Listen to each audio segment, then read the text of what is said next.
الحمد لله رب العالمين، والصلاة والسلام على سيد الأنبياء والمرسلين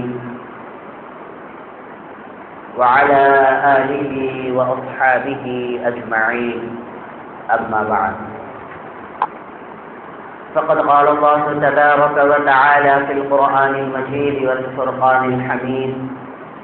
فأعوذ بالله من الشيطان الرجيم، بسم الله الرحمن الرحيم. وما آتاكم الرسول فخذوه وما نهاكم عنه فانتهوا. فكان له عمر: يا رسول الله صلى الله عليه وسلم، لأنت أحب إلي من كل شيء إلا نفسي. فقال رسول الله صلى الله عليه وسلم: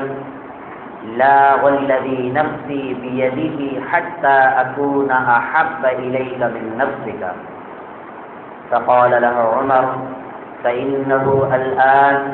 والله لأنت أحب إلي من نفسي. فقال: الآن يا عمر، أو كما قال عليه الصلاة والسلام. میرے محترم بزرگوں اور قابل احترام عزیز دینی بھائیوں، اللہ کے رسول علیہ الصلاۃ والسلام کا اس امت پر بے پناہ احسانات ہیں. اس احسانات کا بدلہ ہم زندگی میں پورا نہیں کر سکتے. کیوں؟ اس لیے کہ جو ہم کو تمام نبیوں کی امتوں سے جو افضلیت حاصل ہے، اس امت کو جو خیر امم کہا گیا ہے، وہ صرف اور صرف رسول اکرم صلی اللہ علیہ وسلم کے ذات اقدس کی بنیاد پر جو ہمارا رشتہ آپ صلی اللہ علیہ وسلم سے جڑا ہوا ہے، اس وجہ سے یہ تمام چیزیں ہم سب کو نصیب ہوئی.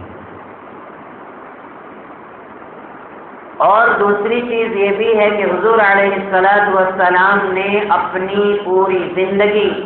تا حیات اس امت کے لیے کہ کس طرح سے اس امت کو ہم جنت تک پہنچا دیں اور دین کی ایک ایک بات کو ہم اس کے سینے میں اتار دیں، ہمہ وقت اللہ کے رسول علیہ الصلاۃ والسلام جد و جہد کرتے رہے، کوششیں کرتے رہے، اور اس بنیاد پر یہ ہوا کہ آپ کی اس کوشش کے بعد جو آپ کے جانثار تیار ہوئے، جو آپ کے اصحاب تیار ہوئے، انہوں نے یہ نمونہ پیش کر دیا کہ جو اللہ کے رسول علیہ الصلاۃ والسلام چاہتے تھے جس بات کو، ان لوگوں نے اس بات کو پورا کر کے دکھایا، اور انہوں نے اپنی جان کو، اپنی مال کو، آل و اولاد کی کوئی قدر و قیمت رسول اکرم صلی اللہ علیہ وسلم کی ذات اقدس سے زیادہ نہیں سمجھی. آپ کا حکم ہوتا تھا تو لوگ فوراً لبیک کہنے کے لیے تیار ہو جاتے تھے، اور یہ ہونا بھی چاہیے کہ مثلا انسان کو کتنی اہمیت اللہ کے رسول علیہ الصلاۃ والسلام کے احکام کو دینا چاہیے، وہ آپ کے فرمودات سے معلوم ہوتا ہے. اور جو کارنامے صحابہ کرام رضوان اللہ تعالی علیہم اجمعین نے پیش کیے، ان واقعات سے بھی معلوم ہوتا ہے کہ کس انداز میں رسول اکرم صلی اللہ علیہ وسلم کے احکاموں کی پابندی ہر مسلمان پر لازم اور ضروری. اس لیے کہ آپ کو بڑی محبت تھی اپنے اصحاب سے اور اپنی امتیوں سے. قیامت تک آنے والے لوگوں کے لیے اللہ کے رسول علیہ الصلوۃ والسلام ہر وقت دعائیں کیا کرتے تھے. اور صحابیوں کے درمیان میں اس امت کا تذکرہ بھی کیا کرتے تھے کہ وہ جو میرے بعد میرے بھائی آنے والے ہیں، اللہ سے وہ دعائیں کیا کرتے تھے حضور علیہ الصلوۃ والسلام کہ اے اللہ آپ مجھے میرے بھائیوں سے جلدی ملاقات کرائیے۔ لوگوں نے پوچھا اے اللہ کے رسول علیہ الصلوۃ والسلام ہم سب تو موجود ہیں، کون ہے آپ کے بھائی؟ تو آپ نے فرمایا کہ تم نے تو مجھے دیکھا، تم نے تو قرآن اترتا ہوا دیکھا، تم نے تو میرے وحی جب میرے اوپر نازل ہوتی تھی، حضرت جبریل علیہ السلام قرآن کے آیات اور سورہ لے کر کے آتے تھے تو اس کو تم نے دیکھا اور میں نے اس کو سنایا، لیکن وہ جو میری امت ہوگی، میرے بعد کی امت، تو انہوں نے مجھے نہیں دیکھا ہوگا، انہوں نے صرف اور صرف میرے احادیث کو پڑھا ہوگا، سنا ہوگا،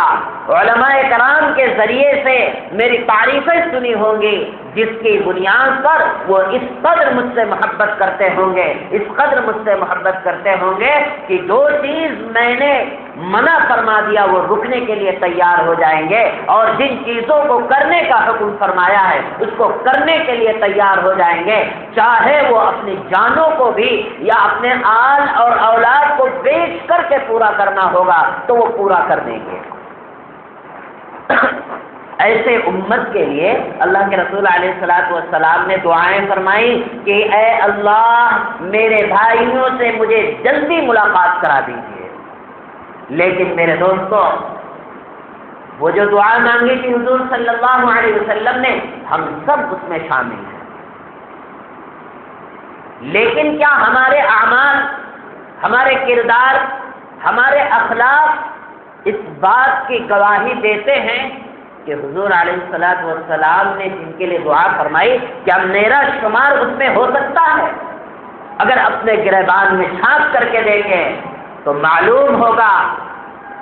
کہ ہم نے صرف رسمی طور پر حضور علیہ الصلوۃ والسلام کے نام کو زندہ کیا ہے۔ جہاں اپنا ذاتی فائدہ ہوتا ہے وہاں حضور علیہ الصلوۃ والسلام کے نام کو اور آپ کے ذات اقدس کو ہم نے استعمال کیا ہے، اور باقی جہاں کچھ مشقت، جہاں کچھ پریشانیاں، جہاں کچھ دشواریاں، وہاں ہم نے آپ کے فرمان کو پس پشت ڈال دیا ہے، اس پر عمل کے لیے ہم تیار نہیں۔ اگر ان کو اچھے پیغامات سنائے جائیں تب بھی وہ سننے کے لیے تیار نہیں۔ میرے دوستو، اگر ہم اس پر غور نہیں کریں گے تو بہت بڑا نقصان ہوگا اس امت کا، ہم سب کا بہت بڑا نقصان ہوگا۔ اور اللہ کے رسول علیہ الصلوۃ والسلام اپنی امت سے کیا چاہتے ہیں؟ میرے دوستو، اپنے امت سے یہی چاہتے ہیں کہ جو دین ہم نے تم تک پہنچایا ہے اس دین پر تم مکمل عمل کر کے دکھا دو، کبھی اس کو چھوڑو نہیں، اور جتنی چیزیں ہم نے تم تک پہنچائی ہیں اتنی ہی چیزوں پر عمل کرو، نہ کم ہو نہ زیادہ ہو۔ لیکن جب ہم معاشرے میں دیکھتے ہیں، اپنی ذات کو دیکھتے ہیں، تو جن چیزوں کو کرنے کا حکم فرمایا ہے وہ تو ہم سے مشکل ہو رہا ہے، اور جو شریعت سے ثابت نہیں، نہ احادیث قرآن کی روشنی میں جن باتوں کا ثبوت نہیں، اس کو ہم دین سمجھ کر کے اس طرح کرتے ہیں جس طرح کرتے ہیں کہ ہم نے نماز، روزے اور تمام وہ احکام شرعیہ کو ہم نے پس پش ڈال دیا، اور جو شریعت میں جس کی کوئی حیثیت، اہمیت نہیں، ان چیزوں کو ہم دین سمجھ کر کے بڑی خوشی کے ساتھ ہم اعمال کو کرتے جا رہے ہیں۔ کل کیا ہم وہ دکھائیں گے؟ اللہ کے رسول علیہ الصلوۃ والسلام فرمائیں گے کہ میں تمہارے لیے تمنا کرتا تھا کہ میں تم سے جلدی ملاقات کروں، تم میرا دیدار کرو، جس چہرے انور کے دیدار کے لیے دور دراز سے لوگ پیدل سفر کیا کرتے تھے، لیکن تم کو میں نے اپنا بھائی بتلایا تھا اور تم یہ اعمال کر کے آئے ہو، کتنی رسوائی کا سبب ہوگا میرے دوستو، یہ ہم اور آپ آج نہیں سوچ سکتے۔ اللہ کے رسول علیہ الصلوۃ والسلام نے اس امت کو ایک جٹ کرنے کے لیے، آپسی اتحاد و اتفاق میں رکھنے کے لیے بڑی کوششیں، بڑی محنتیں کی، اور اس امت کو جہنم سے بچانے کے لیے بھی حضور علیہ الصلوۃ والسلام نے بڑے سارے پیغامات اس امت کو پہنچائے کہ تم بچتے رہو۔ اگر تم نے اس بات پر توجہ نہیں کی تو بہت پچھتاؤ گے، افسوس کرو گے، اللہ سے میدان محشر میں تم دنیا میں آنے کے لیے التجا کرو گے کہ فرجعنا نعمل صالحا انا موقنون، کہ اے اللہ رب العزت مجھے واپس کر دیجئے دنیا میں، مجھ سے جو غلطیاں ہوئی ہیں اب اس کا رنگ آؤ، اب میں اس کا کفارہ کر کے آ رہا ہوں، اب میں تیری اطاعت و فرما برداری کر کے آؤں گا، اگر میں فرما بردار اب دوبارہ نہیں ہوا تو مجھے دوہرا عذاب عطا کیجیے۔ اللہ رب العزت فرمائیں گے بس وہ دروازے بند، دنیا ختم، اب جو تمہارے لیے ہے اب یا تو جنت یا تو جہنم۔ میرے دوستو، یہ صرف ایسی نہیں بات کہ آپ کو تقریروں میں سنا دیا جا رہا ہے، یہ عمل کرنے کے لیے بتلایا جا رہا ہے کہ ہم غفلت کی چادر کو پھینکیں اور اپنے دین اور شریعت کے پیمانوں کو سمجھیں کہ ہم کو کس طرح عمل کرنا چاہیے۔ ہماری قوم میں جو سب سے بڑی خراب عادت جو پیدا ہو گئی ہے وہ یہ ہے کہ نیکیاں تو بہت کم ہوتی ہیں لیکن خرافاتیں اتنی زیادہ اپنے سروں پر پال لیے ہیں کہ جو تھوڑی بہت نیکیاں ہیں وہ بھی خاک میں ملا دیتے ہیں۔ آج یہ امت میں دیکھنے کو ملا ہے کہ جو چیز حضور صلی اللہ علیہ وسلم کے بارے میں اللہ رب العزت نے ارشاد فرمایا وَمَا آتَاكُمُ الرَّسُولُ فَخُذُوهُ وَمَا نَهَاكُمْ عَنْهُ فَانْتَهُوا، اے میرے بندو جو تم کو رسول اکرم صلی اللہ علیہ وسلم عمل کرنے کے بارے میں حکم دیں تم اس پر عمل کرو، اپنے قدم کو جما کے رکھو، اور جن چیزوں کو وَمَا نَهَاكُمْ عَنْهُ، اور جن چیزوں کے بارے میں منع فرمائے تم مکمل طور پر اس سے رک جاؤ۔ کیا ہماری زندگی میں ایسے اعمال ہو رہے ہیں؟ نہیں ہو رہے میرے دوستو۔ حضور علیہ الصلوۃ والسلام نے اس امت کے بارے میں بہت ساری مثالیں دے کر کے فرمائی اور ہمدردی فرمائی۔ اللہ کے رسول علیہ الصلوۃ والسلام فرماتے ہیں، حدیث میں آتا ہے کہ میری اور اس امت کی مثال ایسی ہے کہ جیسے اگر کوئی آگ جلاتا ہے، چراغ کو جلاتا ہے۔ آج کے دور میں تو لائٹیں ہو گئی، جب لائٹ کا سسٹم نہیں تھا چراغوں کے ذریعے سے روشنی ہوا کرتی تھی، تو جن لوگوں نے چراغ کو دیکھا ہوگا وہ ان کو معلوم ہوگا کہ کس طرح سے باریک باریک کیڑے آ کر کے اتنے دیوانے ہو کر کے روشنی میں کودتے تھے کہ اپنا بھی جل جاتے تھے۔ اگر چراغ میں دیکھا جائے تو کتنے سارے کیڑے اس تیل کے اندر جلے ہوئے نظر آتے تھے۔ کیوں؟ کیا عشق ہے ان کو؟ فرمایا کہ ان کو روشنی سے بہت زیادہ محبت ہے، تو وہ ایسے دیوانے ہو جاتے تھے کہ اپنی جان کی بھی پرواہ نہ کرتے تھے اور اپنے آپ کو جلا کر کے ہلاک کر دیتے تھے۔ سب لوگ جانتے ہیں۔ تو فرمایا میری امت کی مثال ایسی ہے کہ جیسے کوئی انسان چراغ جلا رہا ہو، آگ روشن کر رہا ہو، اور وہ کیڑے جن کو روشنی سے بہت زیادہ محبت اور عشق ہے وہ دیوانے ہو کر کے اس روشنی میں کود رہے ہوتے ہیں اور وہ جلانے والا شخص ان کو بچا رہا ہوتا ہے۔ فرمایا اللہ کے رسول علیہ الصلوۃ والسلام نے، حدیث کے الفاظ ہیں کہ مثلی کمثل رجل استوقد نارا فلما اضاءت ما حولها، کہ چراغ کو جلانے والا جلا رہا ہوتا ہے اور وہ دیوانہ ہو کر کے وہ کیڑے آ کر کے آگ میں کودتے ہیں۔ جعل الفراش وهذه الدواب التي في النار يقعن فيها وجعل يحجزهن ويغلبنه فَيَتَفَحَّمْنَ فِيهَا، حضور صلی اللہ علیہ وسلم نے فرمایا روشنی جلانے والا یہ چاہتا ہے کہ یہ کیڑے نہ چلیں نہ مریں، وہ ان کو روکنے کی کوشش کرتا ہے لیکن وہ رکتے نہیں ہیں، اگر ادھر سے ہاتھ لگاتا ہے تو وہ کیڑے دوسرے طرف سے آ کر کے اور اس میں کود جاتے ہیں اور جل کر کے بھن جاتے ہیں، خاک ہو جاتے ہیں۔ فرمایا میری مثال ایسے ہی ہے، میری مثال ایسے ہی ہے کہ میں بھی کھڑا ہوں، انا آخذ بحجزکم عن النار، میں بھی کھڑا ہوا ہوں ایسے دہکتی ہوئی آگ کے پاس، یعنی جہنم کے پاس، اور میں بھی اپنے امت کے کمر کو پکڑ کر کے کھینچنا چاہتا ہوں کہ تم اس جہنم میں مت جاؤ، لیکن یہ امت زبردستی اس جہنم میں گھسے چلی جا رہی ہے۔ کتنی پیاری مثال فرمایا کہ دیوانہ کس چیز کا ہونا چاہیے؟ دیوانہ اس چیز کا ہونا چاہیے جس میں آرام و راحت اور ہمیشہ کے لیے کامیابی ہے۔ اگر کوئی کیڑا کوئی اس طرح کا آگ میں اگر گر رہا ہے تو دیکھنے والا دیکھتا ہے کہ دیکھو کتنی عاشقی ہے کہ آگ کے لو میں آ کر کے اپنے آپ کو ہلاک کر لیا، اپنی جان بھی کھوئی، کچھ اس کو مزہ بھی نہیں نصیب ہوا۔ اسی طرح حضور علیہ السلام نے فرمایا یہ امت کو میں چھوٹی چھوٹی باتوں کے لیے بھی میں روکتا ہوں کہ گناہ مت کرو، عبادت کرو، میری اللہ کی عبادت کرو، میری اطاعت کرو، یہی اللہ کا فرمان ہے، لیکن یہ قوم ماننے کے لیے تیار نہیں ہوتی۔ میں کہتا ہوں کہ جہنم میں مت جاؤ، لیکن یہ اسی میں گھستی چلی جا رہی ہے۔ انا آخذ بحجزکم عن النار، کہ میں پکڑنے کی کوشش کرتا ہوں، اس کے کمر کو پکڑتا ہوں، لیکن وہ جہنم کی آگ میں گھستا چلا جا رہا ہے۔ میرے دوستو، یہ حضور علیہ السلام کے فرمودات ہیں۔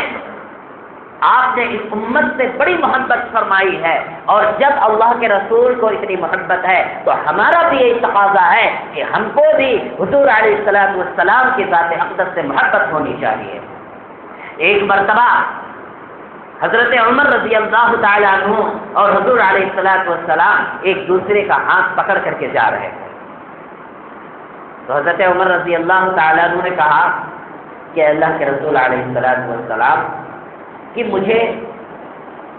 آپ سے اتنی محبت ہے کہ دنیا میں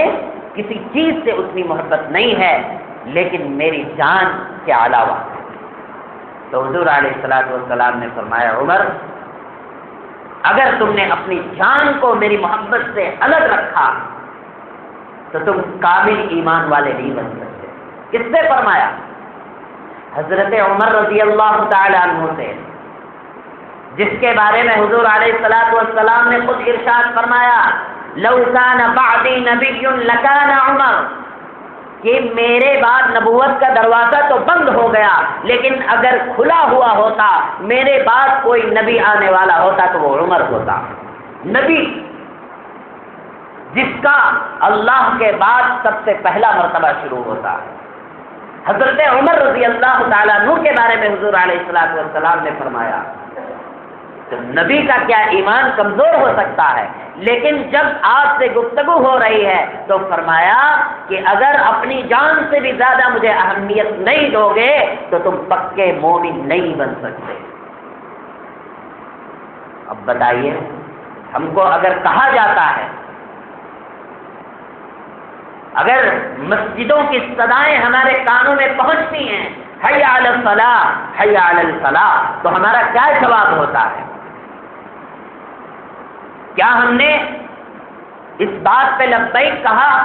کہ جس کے بارے میں اللہ کے رسول علیہ السلام نے فرمایا القرۃ عینی فی الصلاۃ، کہ آنکھوں کی ٹھنڈک، کہ نماز میں میری آنکھوں کی ٹھنڈک ہے؟ کیا ہم ٹھنڈک پہنچانے آئے؟ اگر خرافاتی چیزیں کرنی ہو تو ایسا حصہ لیتے ہیں، ایسا حصہ لیتے ہیں، ایسا عشق ظاہر کرتے ہیں کہ لگتا ہے کہ اس سے بڑا عاشق دنیا میں کوئی نہیں ہے، اور اگر اس کی زندگی میں ایک بھی سنت دیکھی جائے، چاہے وہ لباس ہو، چاہے وہ چہرے کی سنت ہو، ایک بھی سنت نہیں نظر آئے گی، لیکن عشق ایسا ظاہر کرے گا کہ اس سے بڑا عاشق رسول دنیا میں کوئی نہیں ہے۔ اللہ کے رسول علیہ الصلوۃ والسلام کا فرمان ہے کہ مجھے ایسے عشق کی ضرورت نہیں ہے جو کل قیامت کے دن جب سارے امت کے سامنے کھڑا ہو، اور میرا فرمان ہے کہ میری امت اتنے مرتبے اور اتنی اہمیت والی ہوگی کہ جس طرح پہلے امت کے نبی ہوا کرتے تھے کہ کچھ درجوں کا فاصلہ ہوگا، اور میری امت میں ایسے بڑے بڑے حضرات ہوں گے، تو کیا اللہ کے رسول علیہ الصلوۃ والسلام کا فرمان ہے، لوگ کہیں گے کہ اسی امت کے لیے تم نے یہ فرمایا تھا کہ بنی اسرائیل کے نبیوں کے بالکل قریب میری امت کھڑی ہوگی، کیا یہی امت تھی؟ ایک زندگی میں سنت نہیں تھی، اور عشق ایسا ظاہر کر دیا کہ جو کبھی اس کی زندگی کی نیکیاں تھی وہ بھی کھا کر کے اس شرک و بدعات اور فالتو چیزوں میں اڑا کر کے آ گیا میرے ساتھ۔ کیا جواب دیں گے؟ میرے دوستوں، عشق ایسا ہونا چاہیے کہ حضور علیہ الصلوۃ والسلام نے حضرت عمر رضی اللہ تعالیٰ عنہ سے جیسا فرمایا تھا کہ عمر لا والذی نفسی بیدہ حتی اکون احب الیک من نفسک، اے عمر خدا کی قسم جس کے قبضے میں میری جان ہے، تم پکے اور سچے مومن نہیں ہو سکتے جب تک کہ تم اپنی جان سے بھی زیادہ مجھ سے محبت نہ کرو۔ حضرت عمر رضی اللہ تعالیٰ عنہ تھے، وہ تو اپنی جان کو ہتھیلی پہ لیے حضور علیہ الصلوۃ والسلام پر قربان کرنے کے لیے تیار تھے۔ فوراً وہ آگاہ ہوئے اور کہا فإنه الآن واللہ لأنت أحب إلی من نفسی، اے حضور علیہ الصلوۃ والسلام اب سے خدا کی قسم میری جان بھی آپ پر زیادہ قربان ہے، میں اپنی جان کی بھی اہمیت آپ کی محبت سے زیادہ نہیں دوں گا۔ حضور علیہ السلام فرمائے، فوراً فرمایا فإنه الآن یا عمر، بے شک اب عمر تم سچے عاشق رسول میں شمار ہو۔ ہم بھی اپنا دیکھیں کہاں ہیں، کہاں ہیں ہم نے تو یہ بھی نہیں جانا کہ کون کون حضور علیہ الصلوۃ والسلام کے شان میں گستاخی کر رہا ہے آج کے دور میں۔ بہت لوگوں کو نہیں معلوم، اور اگر معلوم ہوا ہوگا تو صرف ایک نیوز سمجھ کر کے بھول گئے ہوں گے۔ دل میں درد ہونا چاہیے، اور اس درد کا مطلب یہ نہیں کہ میدان جنگ میں نکل جائیں، لیکن کم سے کم جو ایسی شرارتیں کرتا ہے اس کے اوپر لعنت بھیجے، اور ہم یہ عزم کر لیں کہ لعنت اس کے اوپر اتنی ہو اور ہم اللہ کے احکام میں جڑ جائیں، اور کم سے کم یہ سوچیں کہ ہمارے ہاتھ سے اگر کچھ نہیں ہوتا تو ہم اپنے اعمال کے ذریعے سے کچھ کر کے دکھاتے ہیں، اپنے عشق کو اظہار کرتے ہیں کہ مجھے ایسی محبت ہے کہ میں حضور علیہ الصلوۃ والسلام کے ایک ایک فرمان پر عمل نہیں ہو تیار۔ آدمی سے نیوز سمجھ کر کے چھوڑ دے رہا ہے، کسی کو بخشا نہیں گیا۔ حضور علیہ الصلوۃ والسلام کے زمانے میں ایک منافق اور یہودی کے درمیان میں آپس میں جھگڑا ہوا، اور وہ فیصلہ حضور علیہ الصلوۃ والسلام کے خدمت میں پیش کیا گیا ایک تلوار کو لے کر کے، یہ تلوار میری ہے، اس نے کہا میری ہے۔ تو منافق تھا، چونکہ ظاہراً مسلمان تھا، اندر سے وہ بھی کفر میں ڈوبا ہوا تھا۔ جب حضور علیہ الصلوۃ والسلام نے دلائل کی بنیاد پر، ثبوتوں کی بنیاد پر یہ فیصلہ فرمایا کہ یہ تلوار اس یہودی کے، اس کو واپس کر دو، وہاں سے فیصلہ ختم ہوا، اور وہ حضرت عمر رضی اللہ تعالیٰ عنہ کی خدمت میں حاضر ہوتا ہے۔ وہ کہتا ہے، جو منافق ہوتا ہے وہ کہتا ہے نہیں میں اس فیصلے کو نہیں مانوں گا، عمر کے پاس چلو، وہ جو فیصلہ کریں گے مانوں گا۔ پہنچتا ہے، لے کر کے آواز دیتا ہے، حضرت عمر رضی اللہ تعالیٰ عنہ گھر سے باہر تشریف لاتے ہیں اور فرماتے ہیں اور پوچھتے ہیں کیا بات ہے؟ تو وہ یہودی شخص جو تھا جس کے حق میں فیصلہ ہوا تھا کہ تلوار میری ہے، کہا کہ بات ایسی ہے کہ اس تلوار یہ میری ہے، یہ کہہ رہے میری ہے جبکہ میری ہی ہے۔ تو حضور علیہ الصلوۃ والسلام نے تمام گواہوں کی بنیاد پر میری جو تلوار تھی مجھے واپس کر دی۔ اب یہ کہہ رہا ہے بندہ کہ میں حضور کے اس فیصلے کو نعوذ باللہ نہیں مانوں گا، میں عمر کے فیصلے کو مانوں گا۔ تو حضرت عمر نے کہا ٹھیک ہے، اچھی بات ہے، میں بھی فیصلہ کیے گا۔ آپ جاتے ہیں اور گھر سے تلوار لے کر کے آتے ہیں اور اس منافق کی گردن کو اڑا دیتے ہیں اور کہتے ہیں جو میرے نبی کے فیصلے کو نہ مانے، جو نبی کے فیصلے کو میرے اوپر ترجیح دے، اس کو جینے کا حق نہیں، اس کو گردن ہی کاٹنا بہتر ہے فیصلے کی بنیاد پر۔ تو کم سے کم ہم اس طرح ایسے اعمال کریں، آج ایسے کردار کو پیش کریں کہ جس میں آج اسلام کو بدنام کیا جا رہا ہے۔ جو ایک مشرک کافر جو اعمال کرتا ہے، آج ہم بھی وہی کرنے کے لیے تیار ہیں۔ ہم کون سا اعمال دونوں میں فرق کر کے پیش کر رہے ہیں؟ کوئی فرق نظر نہیں آتا میرے دوستو۔ یہ عشق نہیں کہ جب ربیع الاول آئے تو عشق کا اظہار کر دے جھنڈوں کے ساتھ، گانے باجے کے ساتھ اور روضے اقدس کی تصویر بنا کر کے۔ یہ حضور علیہ الصلوۃ والسلام سے نفرت کی بات ہے، اس لیے کہ آپ کے بعد صحابیوں نے ایسا کوئی عمل نہیں کیا۔ یہ عشق نہیں، عشق تو وہ ہے کہ جو حضور علیہ الصلوۃ والسلام کو جس میں راحت ملتی ہے، آپ کو جس میں سکون نظر آتا ہو، وہ ہم ایسے اعمال کریں اور اپنی محبت کا اظہار کریں کہ اللہ کے رسول آپ نے اپنی زندگی میں ایسے اعمال کے، مجھے ایسے اعمالوں سے محبت ہے اس لیے میں بھی کر رہا ہوں۔ تب جا کر کے عشق اور محبت کا اظہار ہوگا۔ حضرت امام مالک رحمۃ اللہ علیہ کے عشق، ایسا عشق کہ ایک صاحب نے آپ کو تیر اور کمان دیا اور یہ کہا کہ یہ ایسی تیر اور کمان ہے کہ جس کو حضور علیہ الصلوۃ والسلام نے چھوا ہے اپنی زندگی میں۔ تو آپ کا عشق دیکھو، آپ کی محبت دیکھو۔ فرماتے ہیں کہ ما منصت القوس بیدی الا علی طہارۃ منذ بلغنی ان النبی صلی اللہ علیہ وسلم اخذ القوس بیدی، کہ جب ہمارے ہاتھ میں وہ تیر اور کمان ملا اس کے بعد سے ہم نے کبھی اس تیر اور کمان کو بغیر وضو کو نہیں چھوا، اس لیے کہ میرے آقا صلی اللہ علیہ وسلم کا دست مبارک اس میں لگا ہوا۔ اتنی احترام تھا، اتنا احترام تھا کہ آپ کے چھوئے ہوئے چیز کو بغیر وضو کبھی ہاتھ لگانے کے لیے گوارا نہیں کیا۔ تو ان کے عشق کی اور ان کے عبادت کی، چاہے وہ خلوت کے ہو، جلوت کے ہو، چاہے سفر کے ہو، حضرت کے آپ اندازہ لگا سکتے ہیں کس طرح عشق تھا۔ ہمارا کہاں شمار ہے؟ ہم کون سی جگہ اپنے نام کو لکھا رہے ہیں کہ ہم بھی عاشق رسول ہیں؟ یہ ہر ایک کی ذمہ داری ہے برابر سوچنے کی کہ اگر واقعی میں مجھ سے غلطیاں ہو رہی ہیں تو ہم کو اس کا سدھار کرنا چاہیے، اس کا احساس کرنا چاہیے، اور جو ہم سے گناہ ہو رہے ہیں ان گناہوں سے توبہ کر کے اور سچے معنوں میں اللہ کے رسول علیہ الصلوۃ والسلام کی ذات اقدس سے عشق کو پیش کرنا چاہیے۔ اور عشق جب ہی ہو سکتا ہے کہ جن چیزوں کو رسول اللہ صلی اللہ علیہ وسلم نے منع فرما دیا ہم بھی رک جائیں، اور جن چیزوں کو کرنے کے لیے حکم فرما دیا اس سے مکمل طور سے بچنے کی کوشش کریں، تبھی جا کر کے ہم سچے عاشق رسول کہلانے کے لائق ہوں گے، ورنہ رد کرتے رہیں گے اور کل قیامت کے دن کھڑے ہو جائیں گے، رسوائی کا بھی سامنا کرنا پڑے گا اور جہنم کا راستہ بھی دیکھنا پڑے گا۔ یہ فیصلے ہمارے ہاتھ میں ہیں۔ اللہ سے دعا ہے کہ اللہ رب العزت ہم سب کو ان تمام باتوں کے مطابق عمل کی توفیق نصیب فرمائے۔ وآخر دعوانا الحمد للہ۔